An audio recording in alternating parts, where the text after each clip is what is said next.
থাইরয়েডস 25 নিতে ভুলে যদি যান আপনি, তাহলে অস্থির হওয়ার কিছু নেই এখানে। অস্থির হবেন না, যত তাড়াতাড়ি হোক আপনি সেটি গ্রহণ করবেন। আর যদি মনে করেন এটা মানে আপনি প্রথম ডোজের চেয়ে দ্বিতীয় ডোজের কাছাকাছি সময় চলে আসছে, তো প্রথম ডোজটা এড়িয়ে যান, মানে আপনি খেতে ভুলে গেছেন আর ওটা খাওয়ার দরকার নেই। দ্বিতীয় ডোজটা আপনি সময়মতো খাবেন এবং পরবর্তীতে আপনি নিয়মিতভাবে এটি ডোজটা পূরণ করবেন, মানে আপনি সময়সূচিতে ফিরে আসবেন, যে সময় খান সে সময় খাবেন। আর এটি সাধারণত খালি পেটে খাওয়া ভালো।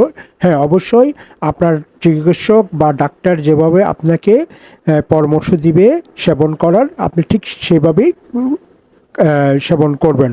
অযথা নিজের মতো খাবেন না। যদি না বোঝেন ডাক্তার সাথে বারবার পরামর্শ নিন। আর যদি মনে করেন আপনাদেরকে এই ভিডিওতে কিছু ইনফরমেশন দিতে পেরেছি, তা লাইক কমেন্ট শেয়ার করে দেবেন, সাথে থাকবেন।